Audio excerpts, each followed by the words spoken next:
Bonjour, dans cette présentation, je vais vous montrer comment on utilise des fonctions qui permettent de compter des cellules. Dans un premier temps, je vais compter le nombre de valeurs du tableau. Pour cela, je me positionne dans la cellule I2 et dans la barre de formule, je tape la formule suivante, égale NB, ouvrir la parenthèse, et je sélectionne ensuite l'ensemble de mon tableau. Le paramètre de la valeur 1 de la fonction NB correspond à un tableau dans lequel on va compter les cellules. Le nombre de cellules comptées correspond au nombre de cellules qui contiennent des valeurs. Les cotisations, les âges, mais aussi les dates de naissance sont considérées comme des valeurs. Dans un deuxième temps, je vais compter dans la cellule I3 le nombre de cellules vides du tableau. Pour cela, dans la barre de formule, je tape nb.vide avec comme paramètre l'ensemble des cellules de mon tableau. Excel comptabilise les cellules vides du tableau, ici 3, les 3 cellules que nous avons ici, ici et ici.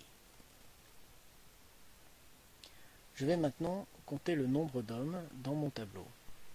Pour cela, je vais utiliser une fonction conditionnelle qui compte des cellules qui respectent un critère. Donc dans la cellule I4, dans la barre de formule, je viens taper la fonction nb.si. Cette fonction nécessite 2 paramètres. Le premier paramètre est la plage dans laquelle on va compter les cellules. Donc ici, je sélectionne la plage qui contient le sexe des personnes. Le deuxième paramètre est le critère qui fait que l'on compte la cellule. On comptera les cellules si elles contiennent H. Les critères sont à exprimer entre guillemets, car ce sont des chaînes de caractères.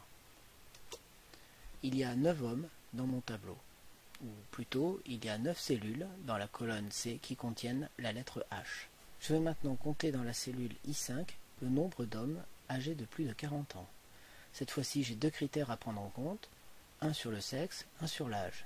La fonction nbsi ne me permet pas de faire ça, je vais donc utiliser la fonction nb.si.ans. Dans la barre de formule, j'appelle donc cette fonction qui nécessite des couples de paramètres. Un couple de paramètres est composé de la plage sur laquelle on cherche le critère et du critère. Donc ici, je vais commencer par le sexe des personnes, avec comme critère, bien sûr, qu'il soit un homme. Deuxième critère, sur l'âge des personnes. Il faut qu'il soit âgé de plus de 40 ans. Voilà, Excel me dit que 5 lignes correspondent à ces critères, dans lesquels on trouvera H pour une valeur supérieure à 40 ans. Voilà qui conclut cette présentation sur l'utilisation des fonctions de comptage des cellules.